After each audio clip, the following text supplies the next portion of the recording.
Hey guys, John Faulkner here, and it is episode 2 of Modern Alpha Life. If you didn't already, check out episode 1 where I sat down with my good buddy James Yeager. Go back, check that one. If not, you're in for an amazing interview that I have with a guy that I call Uncle Don, Don Edwards. I've known Don for a long time, and Don is known as just one of the premier instructors when it comes to night vision shooting.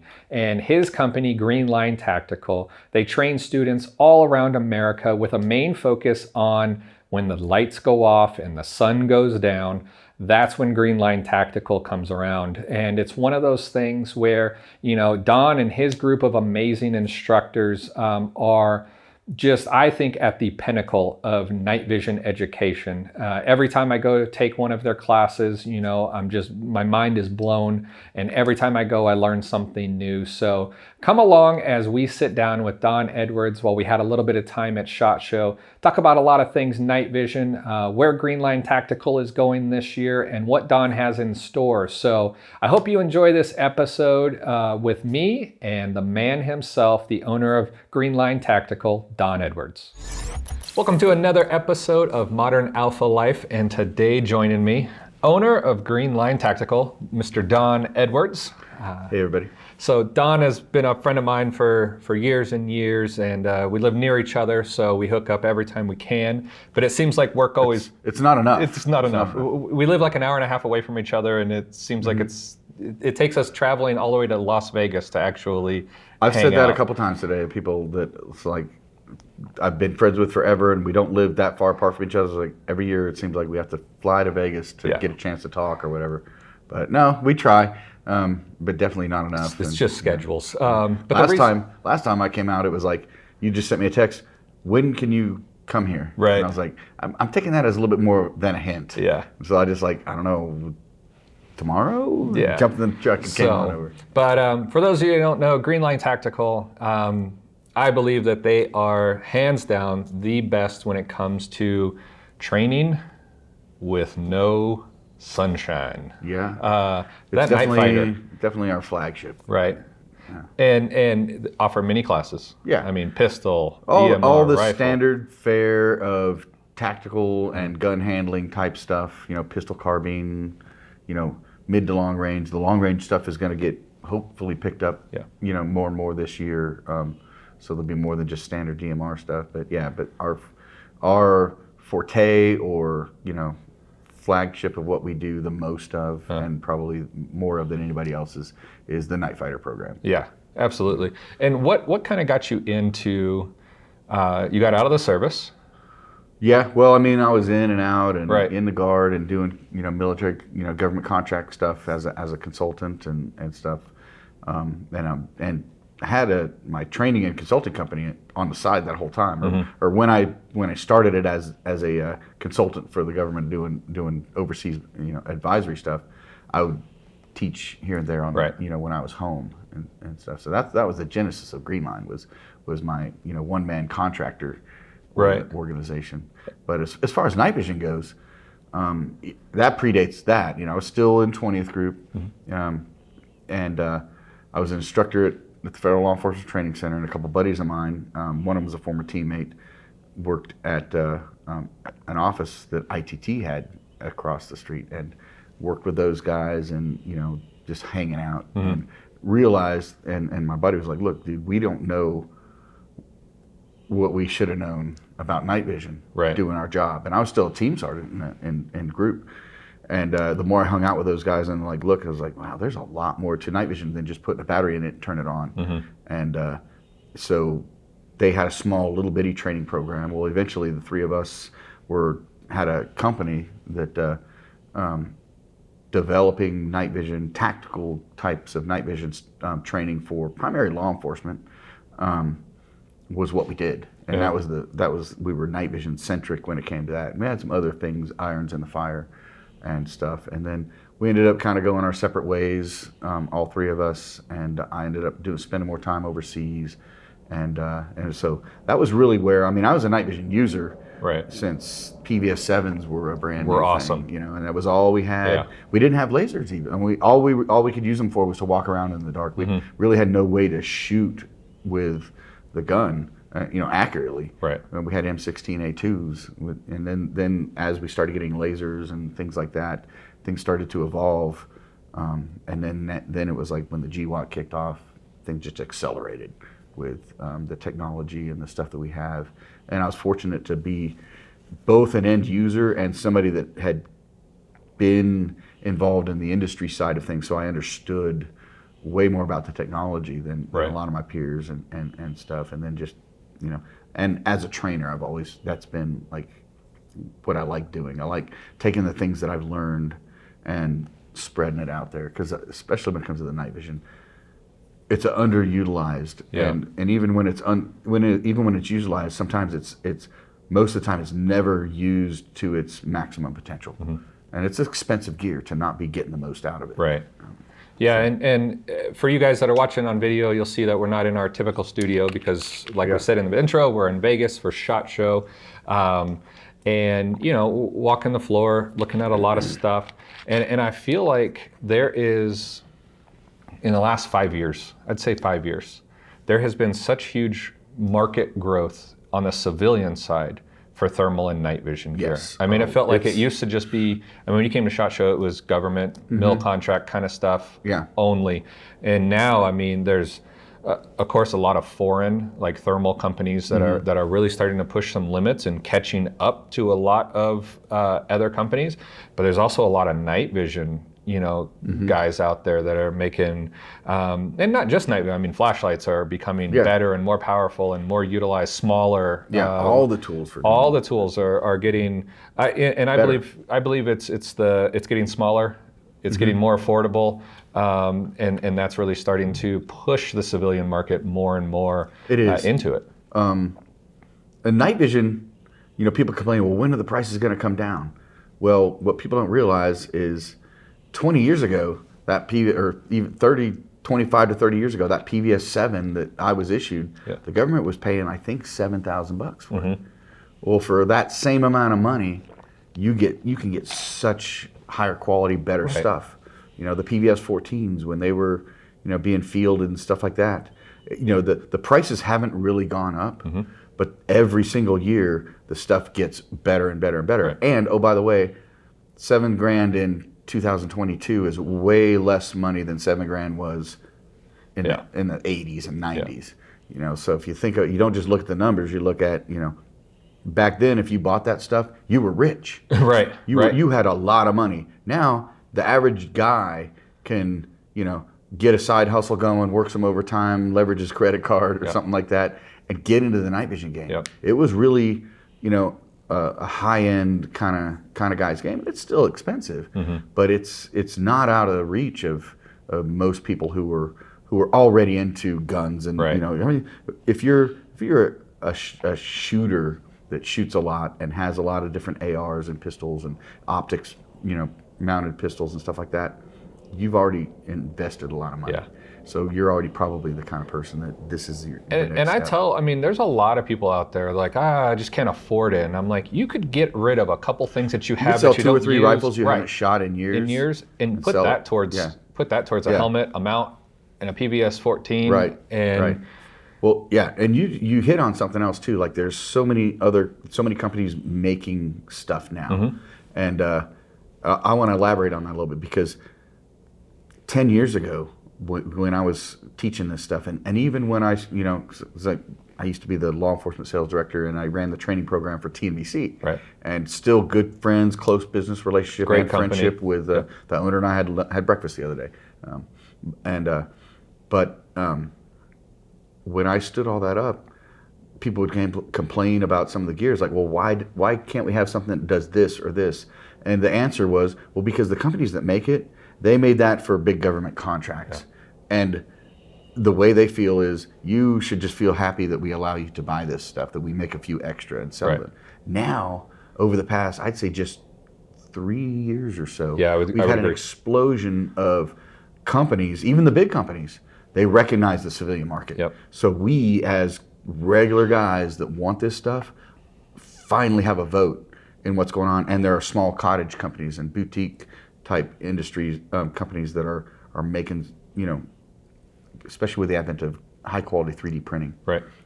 Guys are turning out special stuff that guys have asked for because they can still make some money off of it, where the big companies making 1,000 of something is not worth their time.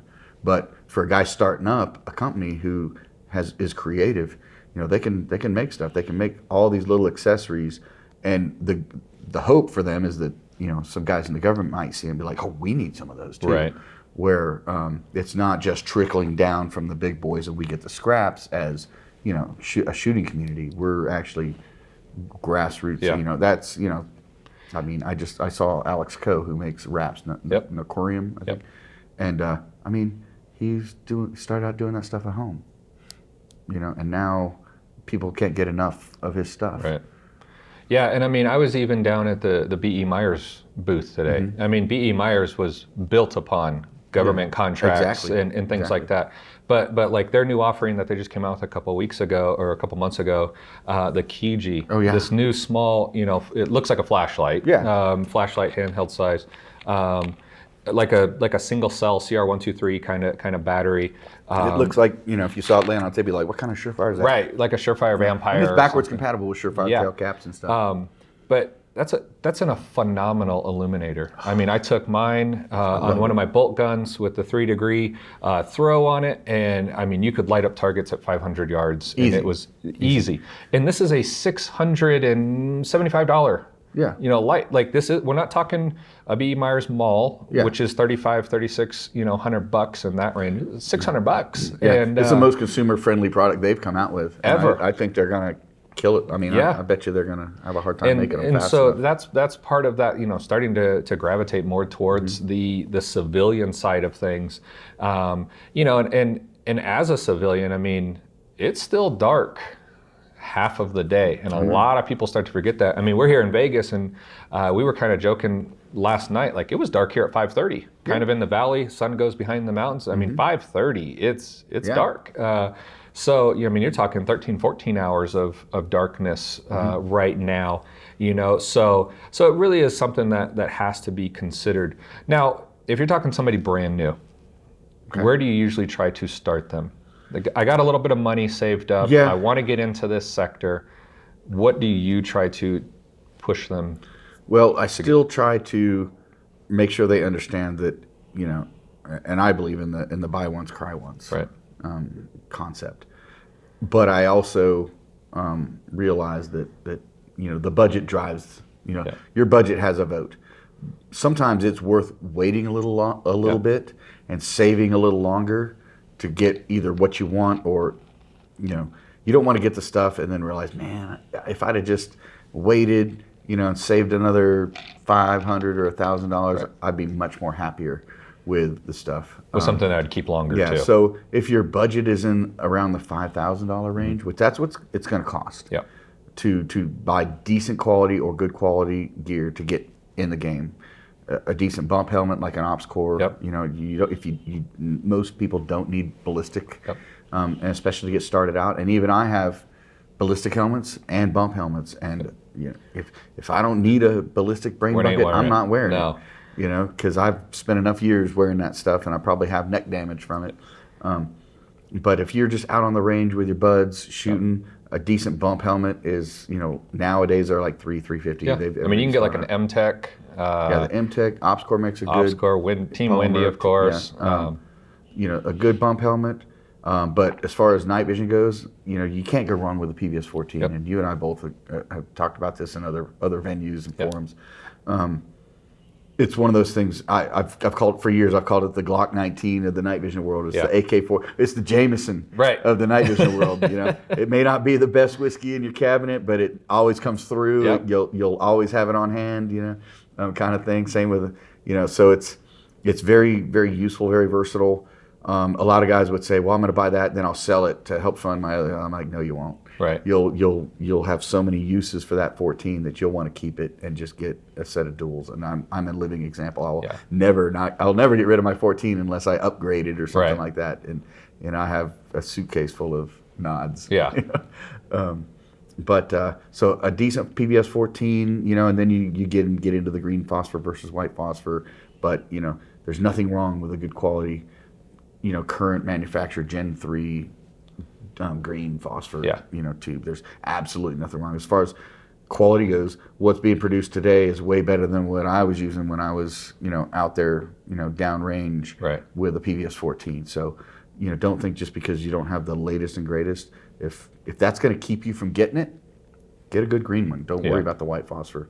And then a laser. You need a good laser. So you need the helmet, you need the mount, which is the interface between the two. That's going to run you right around $500 for a good Wilcox G24 mount. or something like that. You could Gucci it up and have a dovetail set up and spend another $200-300, and that's going to be a little bit more than that, or do the G11 from Wilcox. But you're going to want something quality there, and that's just user experience. You don't want to cheap out. You don't want to put your $3,000 or $4,000 night vision goggle on a wobbly mount. Right. You want to enjoy using it and have a positive experience.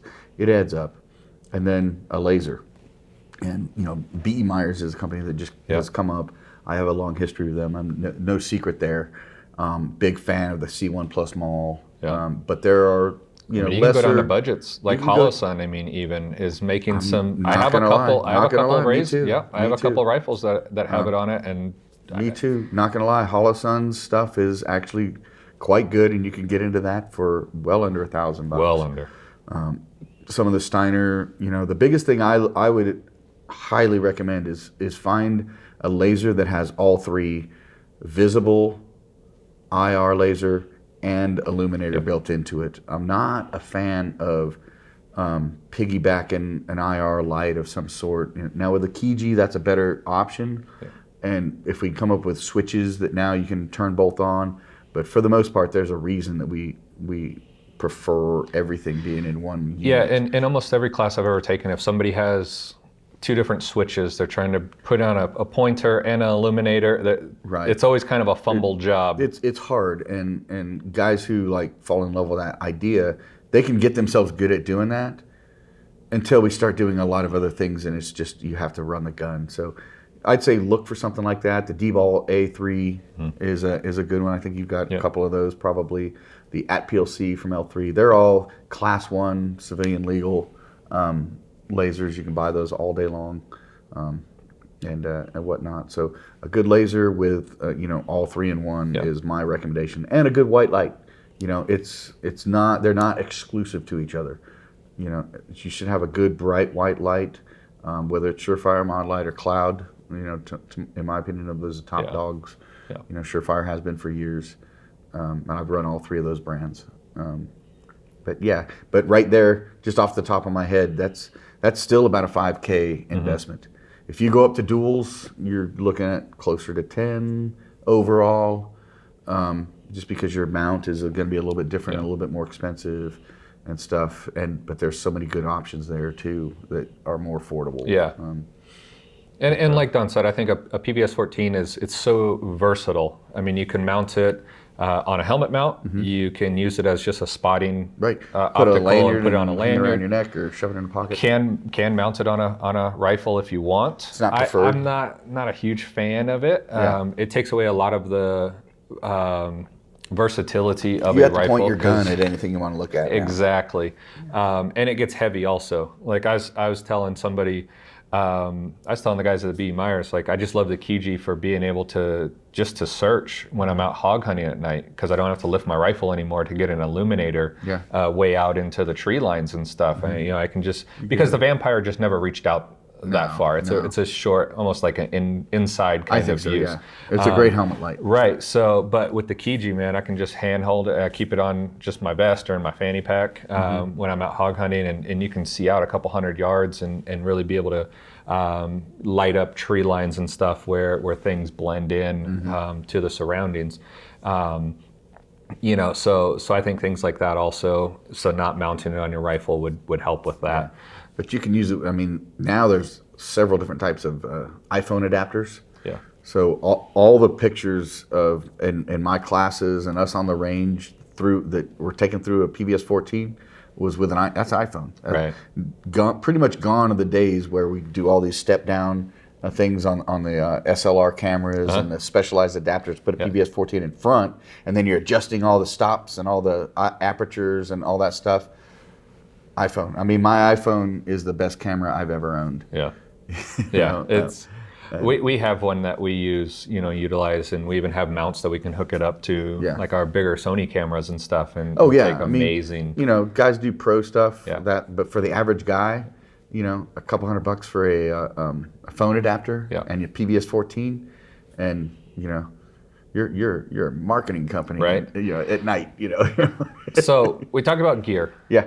Let's talk about individuals getting into night fighter training, training at night, and kind of some of your tips to be ready, because it's a different world when the sun goes down. Like, you can almost tell anybody that's ever taken a night fighter class, they always have a like a headlamp around their neck, because we know we're going to have a utility light that we need to have. We're going in with checking targets, right? Just turn it on and get the glow and put it on your chin, right? Because we get tired of putting flashlights in our mouths and everything, and it's shine down, so you don't shine into somebody's face every time you talk to them and piss them off. So little tips and tricks like that. What do you try to get your students that are new to bring to a class? Gear and mindset wise. So, I mean, the first thing is, like, if anybody goes to my website or whatever and sees there's a prerequisite for night fighter, and it's basically something to the effect of you need to or should have taken some sort of tactical carbine and pistol course within the past year from a reputable, recognized instructor. Now, I don't require you to send me your certificates to prove to me you did that. If you read the whole course description to include that, and you still are like, yep, that's me, I'm good, then I believe you. I'm not going to call up, Pat McNamara or Kyle Lamb and be like, hey, did this guy really take a class from me? I don't have time for that. But you're doing yourself a disservice if you come to a night fighter course, and not just mine, anybody's, and you're not used to a training environment, and if your gun game during the day isn't on point, you're gonna be thinking about the shooting and not about the night vision stuff that I'm trying to tell you. So it's not that I'm worried about you, being a loser out there. It's like, I want you to get your money's worth. Yeah. And too often I get people that will show up and they're over their head, I have alumni that take these classes over and over and over again, but I had some people that signed up almost immediately for a following class. It was actually closer to where they live, and I messaged him. I said, hey, I saw you signed up again. He's like, yeah. He's like, I got to work on some stuff, and we're coming back. Right. And stuff, because some people think because they've been shooting their whole life, or they took not that the NRA classes are bad, but if you're not used to being in the tactical AR style of shooting course, you're going to be worried more about what I'm telling you to do with the shooting than the night vision point that I'm trying to get across to you. Yeah. So that's the reason that's there. So I encourage people to get out and do daytime training. You don't have to take my course. There's lots of great dudes out there, but it's kind of a natural evolution, because what we're starting to see is a lot of people are buying night vision and then getting into shooting. And they want to jump right into shooting and night vision because they spent all this money on the night vision. Where up until the last couple years, it's been all the guys who have been into shooting for years. Now they're like, okay, night vision is my next step. We do have a group of new comers to the night vision industry who aren't already shooters, and it's kind of odd when I first started to notice that trend, that we're getting guys who they don't really know a lot about their gun. Right. And it's not bad, but I encourage you to get out there and shoot, and not just at night. And then as far as gear goes, we've got a gear list, but the headlamp's one of those just indispensable items. Yeah. And like I said, you can tell the mark of the guy is just hanging around your neck like a necklace. Yeah. And you just turn that thing on and you point it where you need it to go. But things like that are a big thing. And we all run like a helmet light on our helmet. I use an old Surefire 300 Vampire pistol light that I don't use for anything else. So I have IR or white light on my helmet if I need it. Another thing it wouldn't be mandatory for a class at all, but is once I did it for the first time, I'll never go back, is mounting the ear pro or comms on my helmet. I come from the days where it's like, You just run them under. Well, we didn't have rails. Right. The ARCA rails were, non-existent. See, we had the Mitch helmet, so it was always you had to rearrange your thing, and you'd have a massive headache by the end of your mission or whatever.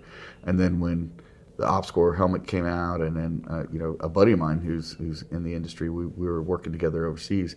He bought his own helmet, and I was like, "You paid your own money for that helmet?"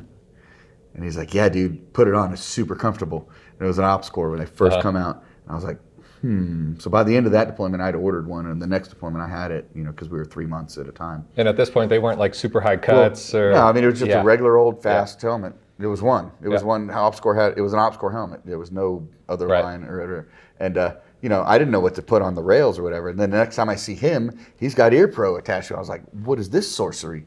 And then I'm like, and then I was making fun of him for being a sissy for not wearing his stuff the way we always did it. And then the first time I did it, I was like, what have I been waiting for?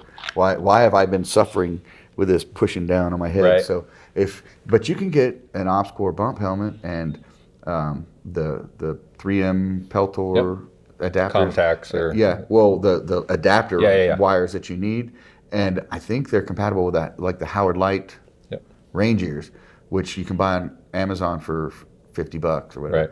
So for pretty inexpensively, you can outfit a bump helmet with some electronic ear pro and have a great helmet to wear out on the range. Yeah. I mean, you don't need to plug a radio in, and you're not talking to the team leader on a hit, on a double force hit or anything like that. We're just out on the range trying to, be as comfortable as possible. So yeah, if you're setting up a helmet for practice, for training and practice, you don't have to feel like a LARPer. I mean, that's the nature of it. It's the nature of it. And having that ear pro like that makes it so much easier. I know Sam, my partner in crime on this stuff, we've considered over the years, should we try to get ear pro for all the rental helmets, but that's kind of hard. It's just like it becomes logistical difficulty for that, is just as far as then how do you transport these helmets now, because they're even more get big and they're bulky. even more bulky, right? As it is right now, we have it's like what was that movie? 7 heads in a duffel bag or something like that. Yeah. That's what it's like lugging our duffel bag full of helmets around. It's like And it's and I think it's one of those things where every time I take a night course, you or somebody else, you learn something from the other people that are there, good or bad. There's been times where I saw guys and I'm like, I always wanted to try that setup, and then I kind of watch them and I'm like, oh, never. Glad I didn't waste my time. Never mind at all. I mean, as far as just pressure switch placement and light placement, light orientation, how you set? Why'd you set that up that way? And I was just having a conversation down at B.E. Myers about this. It's like the shooting community, especially like the AR and pistol shooting community, is not that big. But they're guys that they're into it, and they spend money on different gadgets and gizmos. So just going to a regular carbine course or pistol course during the day, you're going to see different stuff, and you'll be like, hey, why are you running your holster like that? Or why are you doing, what's that on your belt? Tell me about that optic, or I was looking at those optics. What do you think? And that's what I love about those classes is you show up there but the night vision sect of that community is smaller and a little bit more. I don't mean elite as far as like better, but they spend more money on specialized kit. Right. And as we were talking about earlier, there's still, in the past 2 years, there's so many more. There's probably a new switch that came out today that I didn't know about. We were looking, I was like, holy smokes, there's like 7 or 8 different companies that are making mod light switch mounts, angled or just to the ways side, to 2 different mount your mod button. Right. I mean, they're everywhere. Dual ramps, single ramps. So it's like, holy smokes. We saw a couple, and I was like, I'm into this stuff, and I didn't even know that. So you show up to a class and there's a guy who's got that, and you're like, oh, dude, how do you like that? Let me see it. Can I, Yeah. Okay, cool. I might have to get one of these. And so it's really fun.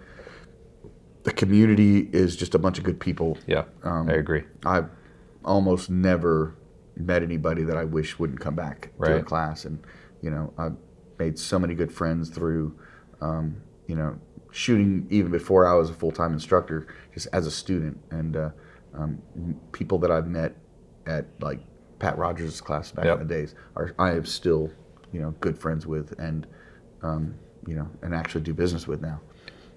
And I would tell people, you know, I think we talk about dry firing all the time. Oh, you should dry fire, you should dry fire. You should also test all of your night vision gear.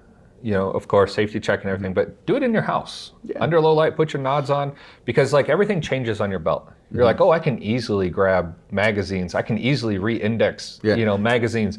And then you realize you can't look all the way down. You can't see, you can't like, and you just feel weird. And no matter what, I mean, with, even with being able to adjust the oculars of dual tubes or a single, you know, it's either set to infinity or and it's blurry real close, or it's real clear up close, but you can't see anything past 10 feet, you know, so you're always trying to adjust. Do you always adjust? Do you just get used to seeing things fuzzy, you know? That's like setting your, like I'll set my dual tubes just to infinity, but then when you do a mag reload, it's fuzzy. Like you don't have this clear, clean picture that's why of a I magazine going into a mag well. That's why I preach no-look gun handling, you know, techniques, because, you know, sometimes you may not have the opportunity to look down at your gun. Plus, if you can do all this stuff without looking at your gun, you're a better gun handler. You know, you have that, as Pat Rogers used to call it, that habitual relationship with your firearm and your piece of equipment. And then, like you said, not only is it dark, but if I try to do this, you know, textbook up in your workspace. That's what I was looking for. Workspace reload. Not only is it blurry, so it's not really, I'm not looking the magazine in, but my field of view is so restricted that I've just blocked. You know, I have 40-degree field of view to begin with, and then I put a gun in my face. So, you know, that's why I preach that daytime and nighttime, because I'm the night ops guy, and I don't want two different ways of doing things. But that's a big thing that we kind of, you know, preach in the Night Fighter program, is get used to it, because you can't see. You know, so, and we go over some tricks and tips for reloading and stuff like that, and then just give people opportunity to run the reps, you know, supervised, so that, you know, we're there. It's like, you know, having you do that. I showed you how to do this. Let's do it. Let's run the guns. And then if somebody's struggling with it, you know, we're there. We're there. You know, to be like, oh, dude, remember I showed you this, or, you know, whatever. But getting used to doing stuff in the dark, because a lot of us think we can do it without looking, because we do it during the day without looking. But there's that subconscious, that peripheral vision that we don't have, and stuff like that, and you know, setting up your gear so that you know where. I tell people all the time, when you start putting night vision on, your world gets a whole lot smaller. Somebody said we get 20% dumber as soon as the sun goes down. I wouldn't. As soon as the lights, go off. I wouldn't doubt it at all. You're just not bringing in as much information. Well, that's what it is, and you got to you know, we think of ourselves as like we're nocturnal, we're night fighters and all that stuff, but, you know, if we really were, we wouldn't have to invent night vision goggles. So the world changes when it gets dark, and thankfully we're smart enough to make technology that helps us to be able to overcome some of that. But yeah, you're right. You know, it's things, we don't have the depth perception that we used to have. We don't have the color acuity and stuff that we would have during the day. Let's talk about pistols under night vision, because it's really changed in the last couple of years with red dots. RDSs, red dot systems, sighting systems becoming so popular on pistols. I mean, it's almost. And you and I are both red dot guys. So, and it's here to stay. Everybody that makes a duty pistol. If you come out with a new pistol and it's not cut for an optic, if it's not, you don't have an optics ready version of it, nobody cares. You know, nobody's gonna like really pay. You know, just it's there. So the industry has heard. This is what we want to do. The gun manufacturers have heard, and so have the optics manufacturers. I mean, we now have, you know, miniature red dot optics that have been made specifically to go on pistols, not piggyback. And to even prove that point more, I mean, two of the largest optics manufacturers of EOTech and Aimpoint both released micro red dots for pistol, for the most part, pistol-mounted applications this week at SHOT Show. The Acro P2 came out, which I'm so happy that they finally released that and that I can talk about it. Because I've known about it for a while, that it was coming. It's coming. So yeah, it's a game changer in the daytime. even in low light environments. So like even if you're EDCing with a flashlight and a weapon mounted light and a handheld light, that, you know, your sights can sometimes be hard to see. Now we could talk about, you know, whether you need tritium sights. Right. I don't think tritium sights are as big a deal. You want to take a 2 minute? Huh? 2 minute bunny trail? Okay, Let's sure. go 2 minute bunny trail on sights. You know, the way I look at it is this. Tritium sights are great. However, as a defensive shooter, if there's enough light for me to tell whether or not you're somebody that I need to shoot with my gun, there's enough light for me to see my sights. Even if they're blacked out? Yep. Yeah, if it's so regular old sights, if I'm holding a handheld flashlight or if and my weapon light is on, it's giving me enough light to get a sight picture. Or if you're lit or whatever. So I'm not saying tritium sights are junk, Right. but I'm saying they may not be as big a deal as we used to think they were. So, you know, if you're buying a defensive pistol and you're on a budget, don't think that if this doesn't have tritiums that you're not good to go. I'd rather take the money, recommend, say, you know, the money you might spend on buying a set of tritiums for your new Glock 19 and buy a good weapon light for it, or a good handheld light for it. And, you know, maybe later put that on. Now, money's no object, it's no big deal, but I don't put that in the category of must-haves. I used to. I used to be like, I'm not going to own a pistol without tritium sights. How am I going to fight in the dark? You know, well, if you sit and think about it. Now, for law enforcement, it's a different story because there are situations where they do, you know, they can find themselves in. But as a defensive shooter, we don't have an obligation. You know, we're shooting in self-defense. You know, so in those situations, it's very slim that we're going to need to shoot the gun and be, you know, justified in shooting the gun, where it's too dark for us to see our sights. Right. Because if it's too dark for us to see our sights, we probably, you know, aren't either justified or we might not be able to identify our potential threat that well. So there's that. And then, so now we put red dot on there and it's like, boom, you can see. Yeah. You turn on the flashlight, you can see. So we can shoot accurately at night, confidently at night in that environment. And your focus is staying on the target instead of the front sight. We can stay threat focused. Yeah. And where at nighttime we have a harder time because of, you know, our eyeballs are designed for daytime. Yeah. So yeah, we can stay threat focused. We can make good quality hits that are going to end things efficiently, and that's what we need. Night fighter type stuff. That's another thing why I'm not a big fan of the tritium if you're putting a red dot on, because in any of these environments at nighttime the tritium's going to pop and your red dot's going to pop, and now you have 4 dots out there, 4 glowy things out there. Under nods, it's even more confusing because now you have 4 glowing things and it's just distracting and stuff like that. But yeah, a red dot on a pistol under night vision is like, wow. Yeah. I mean, the first time you did it, you're like, this is one of the coolest things ever. And I'm like, it is so cool. I have students that shoot, you know, they may be kind of a mediocre pistol shooter and they're shooting better in a night fighter course with their pistol than they did during the day. And they're the first ones to tell me, it's like, I've never shot a group like that before. And I'm like, you're welcome. I can do it all. Yeah, it's this quality instruction. But it brings the pistol back into the night vision game. Because it used to be, we wanted tritium sights because the only way we had was to take the front glowy thing and line it up in between the back glowy things and pull the trigger. And if you had a laser, that was like the number one, you know, option. And then iron sights were, you know, hey, we'll show you how to hit, you know, a man at, you know, 5 or 10 yards with it pretty decently. Yeah. Right? But a pistol laser, you had very few choices. And you had either red or infrared, and there were only a couple companies. I think Crimson Trace at the time was the only one making anything quality and in the laser grip, and they only made it for, you know, more like the Beretta and the SIG and stuff, you know, the military stuff. So an infrared pistol laser is one of the biggest one-trick ponies that I can even think of. Yeah. Because it only works on your pistol if you're wearing night vision. You know, so very specific at that very, point. very, very specific and not cheap. Yeah. To get, because they don't make very many of them and stuff. I don't even know if you can get them anymore. But now the red dot has ushered in.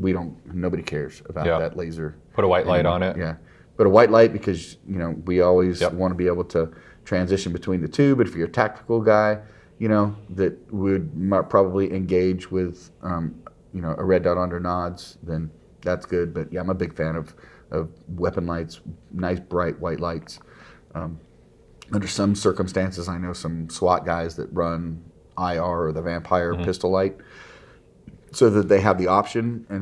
But that's a whole SOP and planning and training thing where they want to stay under IR or whatever. That's that's a tactical decision. Right, a group decision too. Yeah. Everybody's nobody's going to turn on a white light. All our illumination's going to be infrared, kind of decision. So for the average person, I would I'm a big fan of the most bright light, because more likely than not, that's also your EDC gun, and we want to be able to see what we don't. Some of the saddest things are the mistaken identity shootings and stuff like that. And so often when you read it, you realize, that guy, he didn't know it was his kid or his wife or whatever, his brother. Drunk buddy, whatever. Yeah. Because he didn't have a flashlight. A flashlight would have saved a life. Just being able to know that. And that's what's sad is like, a flashlight would have changed the whole outcome of this situation. So, but if you have a weapon light, you still need a handheld light. I agree. You don't put your gun and stuff just because you want to illuminate it. Plus, you want to save that light, so the battery to be nice and bright. Right. When you need it, so at the last minute you light it up. And as guys, we use our flashlight and our pocket knife more than anything else. Right. Anyways, if you carry one around every day, if you carry a flashlight in your pocket, you will find yourself using it. Yep. All the time. All right. So we talked about. We're going to say intermediate rifles. We're all over the map. We're all over the map. That's what we do on this show. I mean, it's just, you wing it. Intermediate rifle, we talked about pistol. Let's talk about going long. DMR. Okay. Which, I love. Yeah. And I love it. I got to devote more time to it this year. But now we're starting to talk clip-on night vision units. So for we're popping up our nods. Yeah. We're getting down on the stock, and we're using clip-ons. Yeah.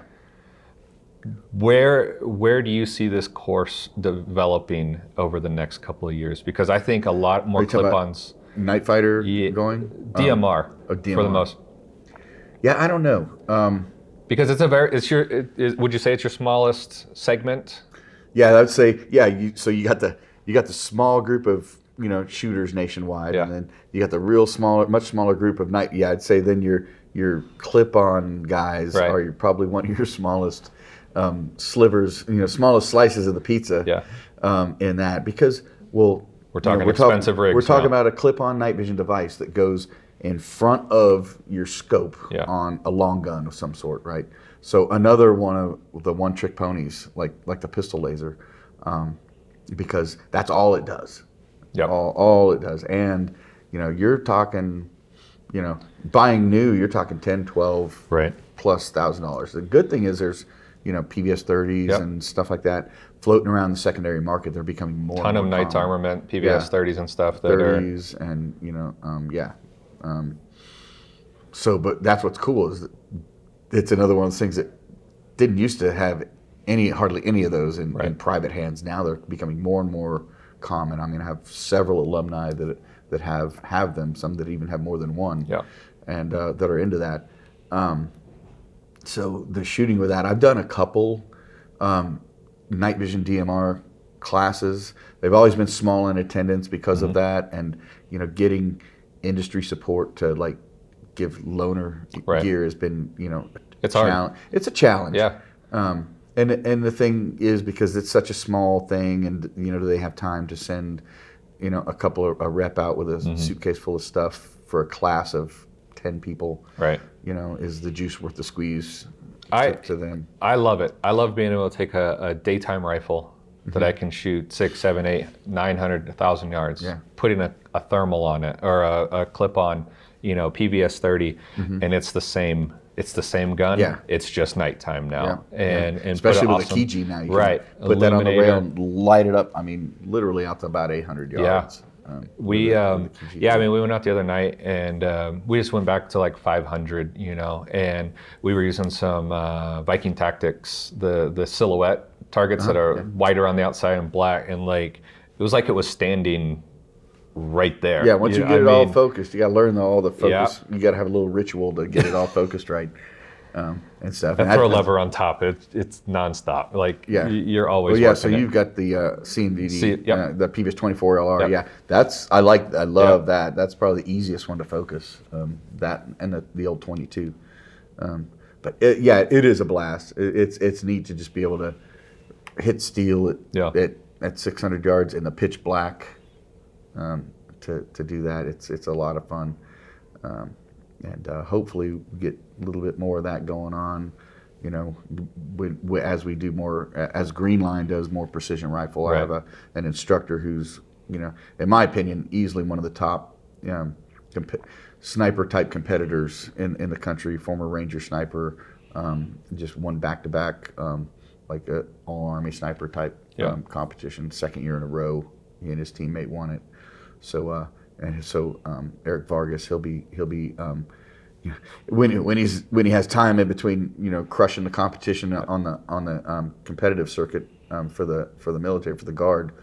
We're going to try to schedule some precision rifle, and then towards the end of the year, he'll be doing some stuff at a big event with the clip-on devices. And as more and more people get there, start to buy them and stuff, or if eventually I can get more dedicated industry support, right. I really would like that to become more of a staple of what's up with all that.